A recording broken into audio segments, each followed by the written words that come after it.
Hello, everyone, and welcome to another episode of AQS Quilting Stars. I am so excited to be coming from Quilt City, USA, to talk with my friend and amazing quilt artist, David Taylor. Hi, David, how are you?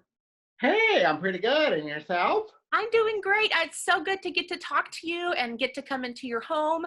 Thank you for doing this.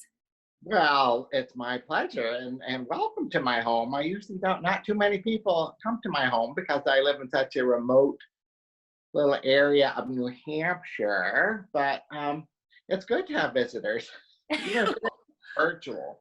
We were so happy to visit. Yeah, and it's so happy to get to visit with people virtually when we're all a little bit stuck in our homes. So I'm always happy to do it, and I am so excited to get a look around. Oh, you want to look I want around? to look around. Will you show us your studio? Well, I will. After my fire, I had a home fire, a gas explosion in the fire, and it devastated my studio. So I used to live in Colorado, and now I'm here in Henniker, New Hampshire, the only Henniker on Earth. There's one Really? town on the planet named Henniker, and I live there now. And we're home to New England College. But what I did was I bought a house that's 195 years old. And so it's an old home. And so it's got lots of little rooms, which I like. So I went from a huge studio to now my studio is kind of separated into a lot of little rooms. Mm-hmm. In my house, I have two upstairs. One of the bedrooms is a staging area for when I make up kits and get ready and pack for trips. And then my office is in another bedroom upstairs. And then downstairs here, I have um two rooms. One is where I do my work, and then the other room is the room that everybody wants to see. That's my fabric room. Oh my gosh. I know everyone wants to see it. There first. And so it'll be a big surprise. Right now you can only see my face, and I bet when I turn around you'll see the dining room back there. Yeah, Yes, in my home. Okay, now so let me click here. you got it. Yay. So here, oh, I have to back up. Here, I'll back up. So you get the full view of my fabric room. So it is floor to ceiling shelves, which actually were built into the home, but I didn't put these in. They were already here in the home. And I'm assuming that there was some kind of other business in here where they needed very sturdy bookcases for like law books or accounting books. And so Oh my goodness. That is a stash to be reckoned with. It is so beautiful. I love fabric. This is my fag quarter rack. Oh, can I do this? Let's see if and it spins. It turns. And so it's quite heavy, but it's made for CDs, but I keep my fag quarters in it. And of course, they're all color coordinated. We have the warm colors and then the cool colors and then the neutrals. So yeah, this is my favorite room in the house because it's got all my fabric. Oh, it would be my favorite room too. I have a question for you.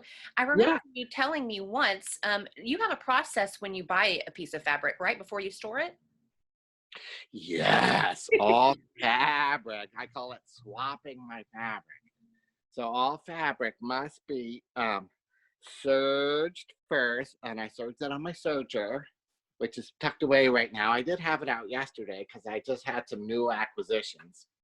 Um, and then so after it gets serged and it goes upstairs, it gets washed, and then it gets pressed, and then they all get folded to the same side, to the same size, because of course they have to fit on the shelves in the Sure. proper way. So yes, and so then let me do that again. So yes, so then they all get put on the shelves, but nothing gets used until it's been serged, washed, and pressed. Is that so it's ready to, to work with as soon as you need it? Yes, all fabric must be washed when it gets home. That's the golden rule. And I know there are people that want to argue with me about that. Don't argue with me on that. You will lose that argument. Fabric should be washed, even if they tell you, oh, you don't need to wash it. Yes, it needs to be washed. So serged, washed, and pressed.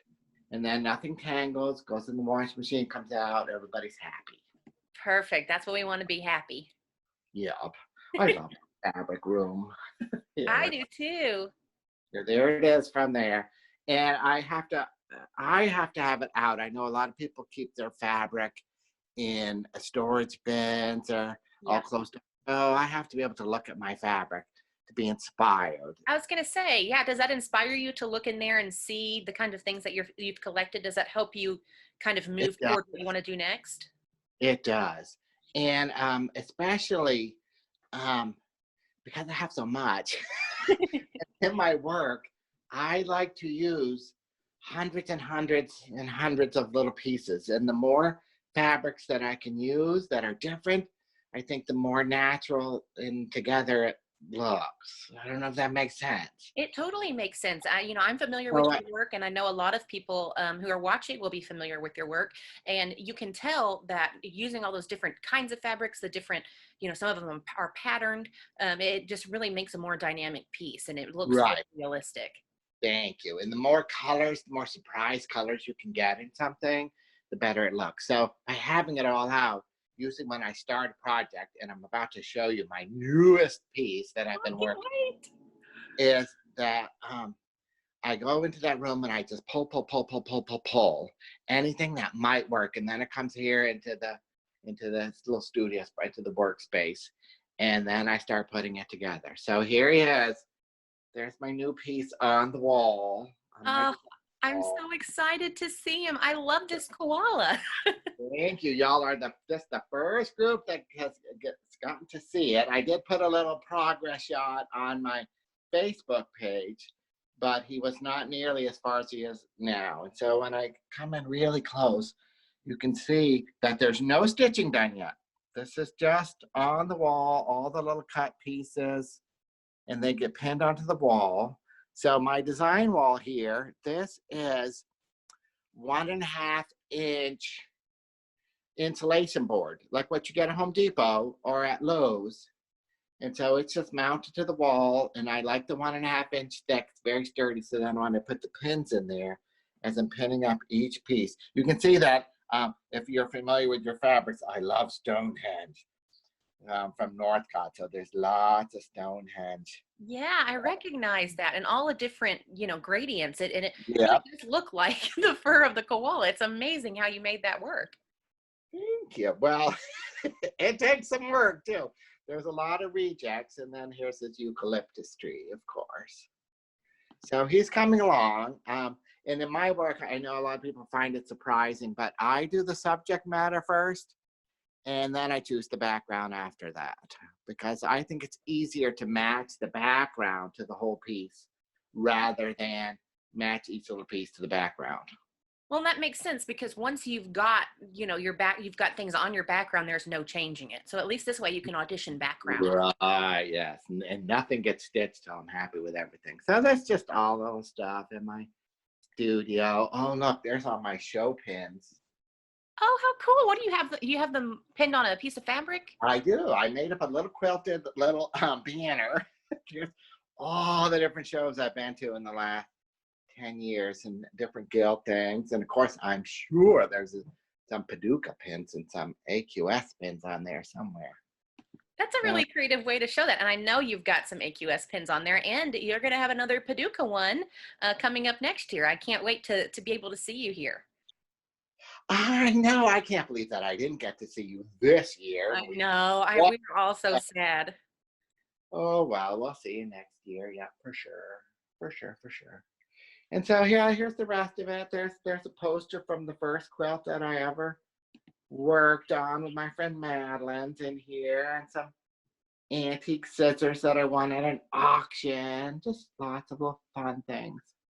And my inspiration wall, which is pretty vacant now, but it's got photos that I'm working on and some little sample things. And my inspiration, Kathy McNeil's quilt. I love that quilt.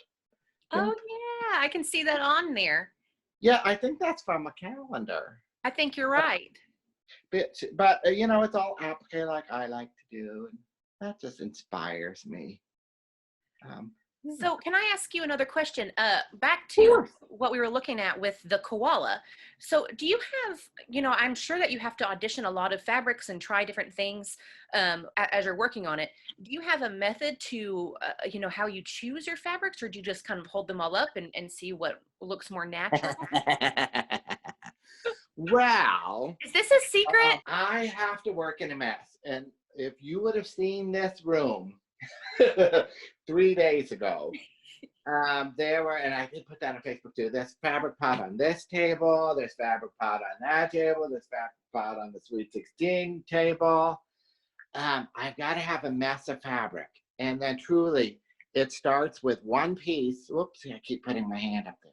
It starts with one piece of fabric. Let me get him behind me. Yeah. Oh, there he is. And so I start with one. I just cut one piece. It goes up on the wall.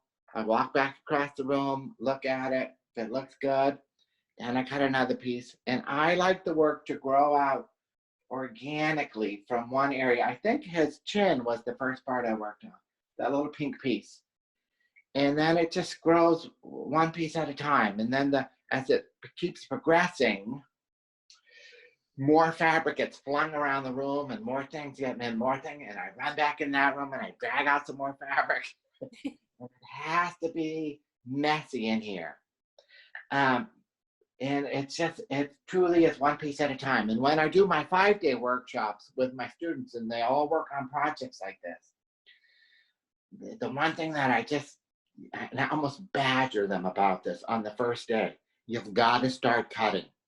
You could sit there and plan it and plan it and plan it and plan it and plan out things forever and keep looking at fabric and looking at, but unless you start cutting, you won't make any progress. So as soon as you get a piece cut up there, then you're inspired to cut another one and another one. Then it's like a snowball going downhill. It just goes faster and faster and bigger and bigger and bigger. And before you know it, you start to see some life happening.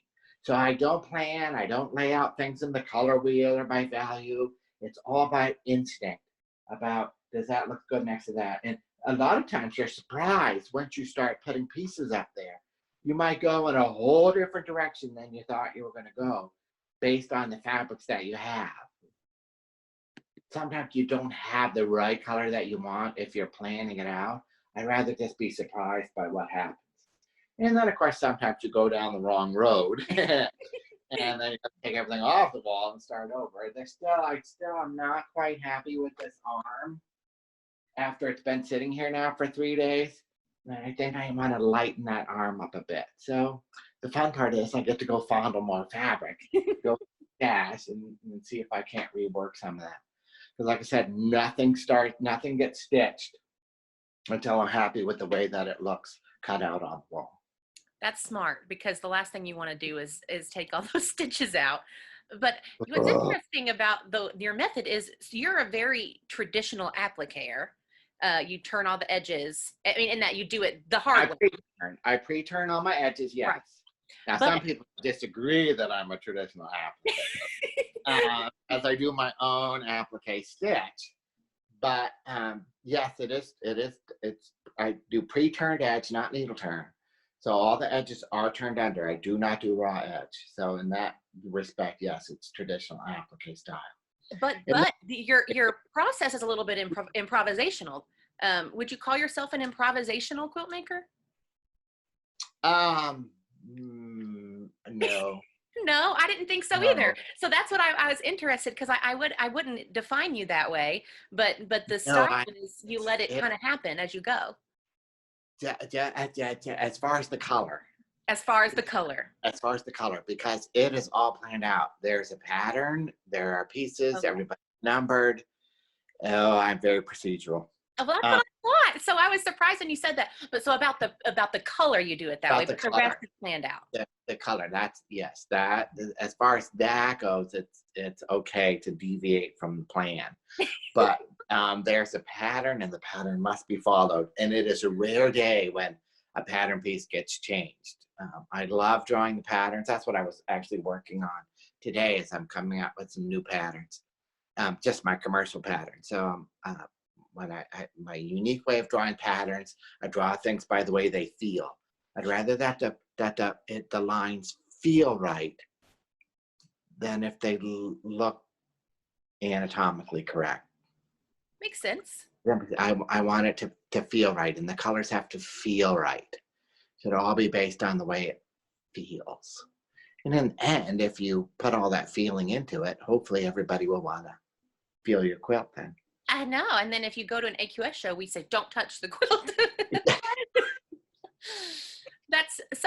I'm glad you explained it to me that way, because I know you well enough to know that you believe in the procedure and that you believe in the planning of it.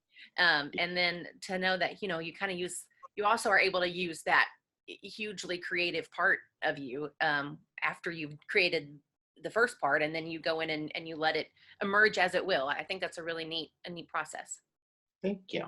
I enjoy it. It works for me. Works for me.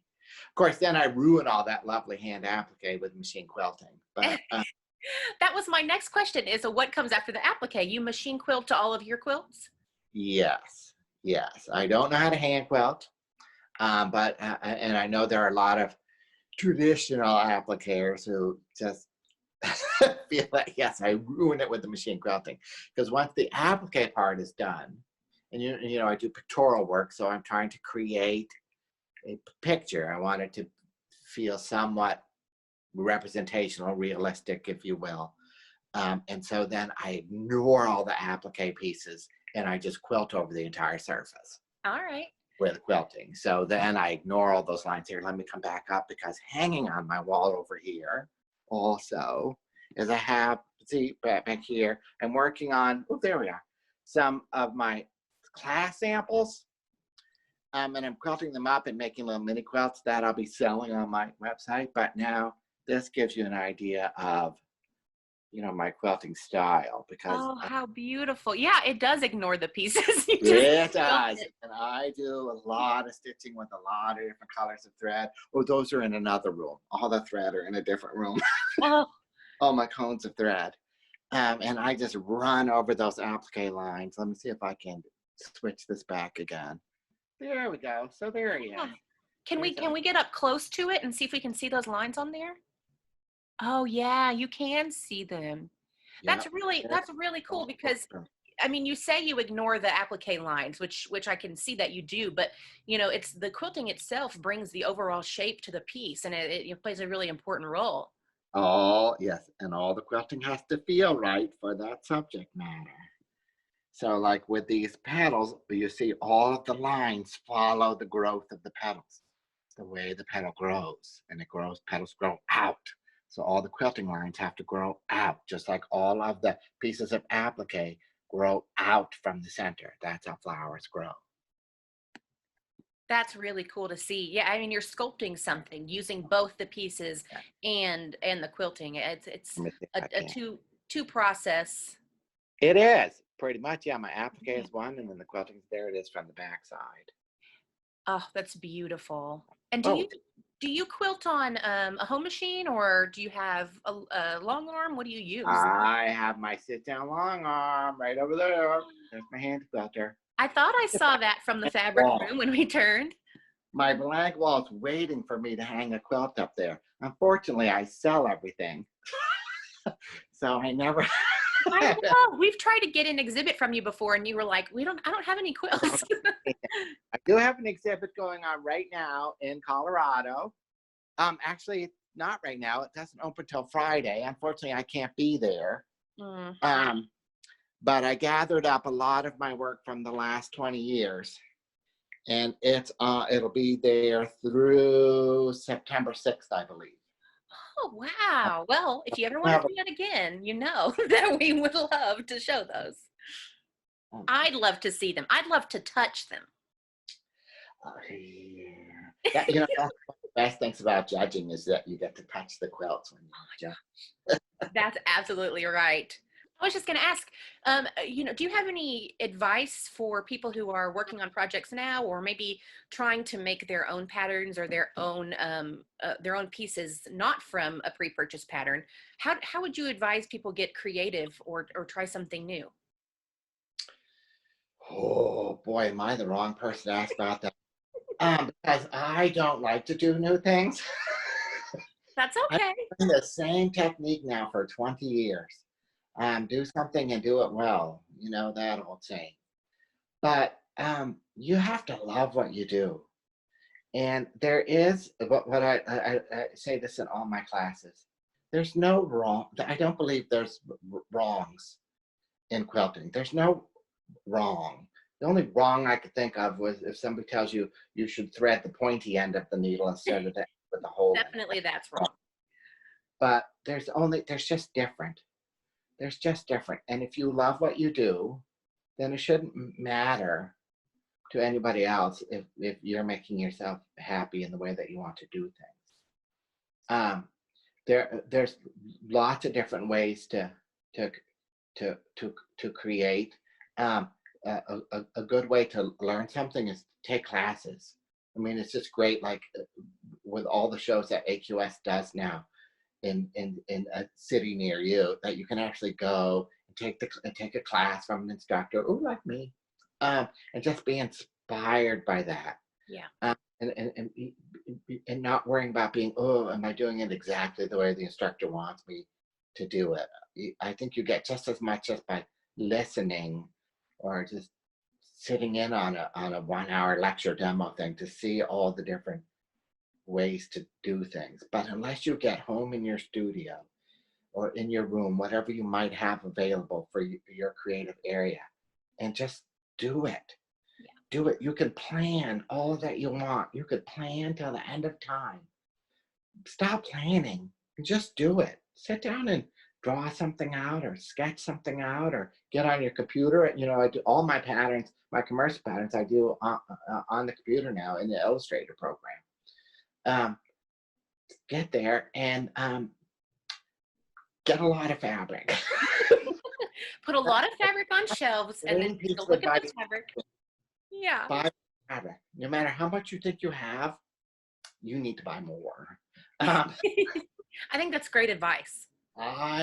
You could see I've been collecting fabric my whole life. It's my one addiction. I can't not buy fabric. Every spare dollar I have, I buy more fabric. It's almost illness, I think, at this point.